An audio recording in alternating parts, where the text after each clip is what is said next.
In the day that God created man, he made him in the likeness of God. Genesis 5:1. In this likeness was Methuselah conceived, destined to become a testament to the endurance of an early world. His life would span an epoch. Methuselah drew his first breath in a world that was young and teeming with the first hints of humanity.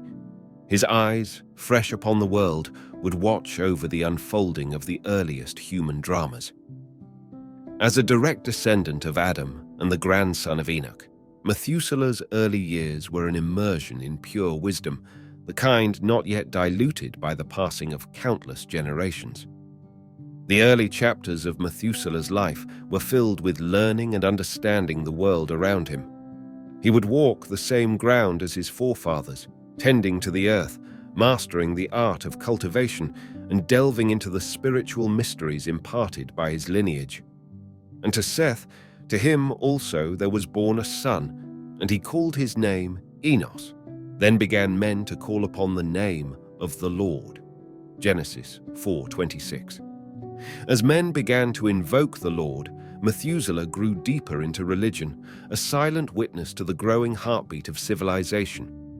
As centuries passed, Methuselah bore witness to the rapid growth of this beautiful world, but its beauty was being shadowed by the growing wickedness of man. And God saw that the wickedness of man was great in the earth. Genesis 6:5. His wisdom, now deepened by time, became a sanctuary for those seeking guidance amidst the chaos of human antics.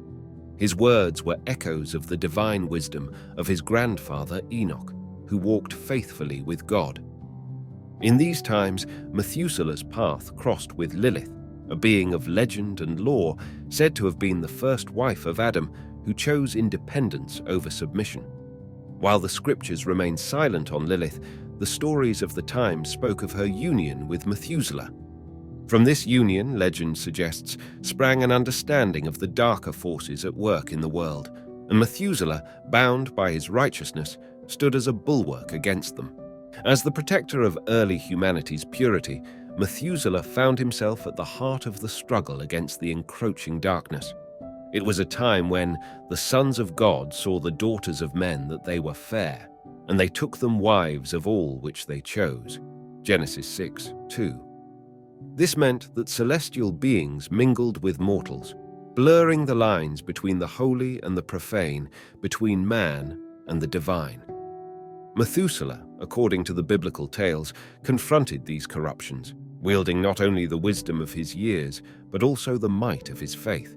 He faced Agrimus, a demon of repute and ruin, and struck down many of his fiends, preserving the sanctity of the human spirit. His encounters with the supernatural were more than confrontations. They were a testament to the enduring light of human faith to God. Now an elder in an age growing ever darker, Methuselah became the harbinger of a world on the brink. The earth also was corrupt before God, and the earth was filled with violence. Genesis 6:11. His dreams were troubled by visions of destruction, a flood that would cleanse the earth of its iniquity. He knew that his days were intertwined with the destiny of the world, his death a signal for a great flood. In these later years, Methuselah's role transcended that of a mere sage. He became a guide, a prophet who would set the stage for the salvation of humanity. He counseled his grandson Noah, who found grace in the eyes of the Lord, imparting the divine insight that would lead to the construction of the ark, a beacon of hope amidst the gathering storms. The twilight of Methuselah's life coincided with the end of the antediluvian period. His final days were spent in the shadow of the ark, a colossal structure that stood as a testament to the coming judgment. And behold, I, even I, do bring a flood of waters upon the earth. Genesis 6:17. As he watched his family toil, Methuselah knew his purpose had been to prepare them for this moment, to instill in them the fortitude and faith necessary to endure the trials ahead.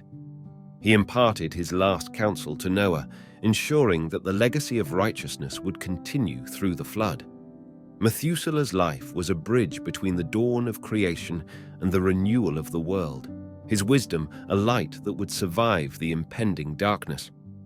As the first rains began to fall, Methuselah closed his eyes one last time. His passing marked the end of an era and the beginning of a new covenant between God and man. Thus did Noah. According to all that God commanded him, so did he. Genesis 6:22. The legacy of Methuselah was not in the years he lived, but in the faith he passed on, a faith that would carry humanity through the flood and into a new world.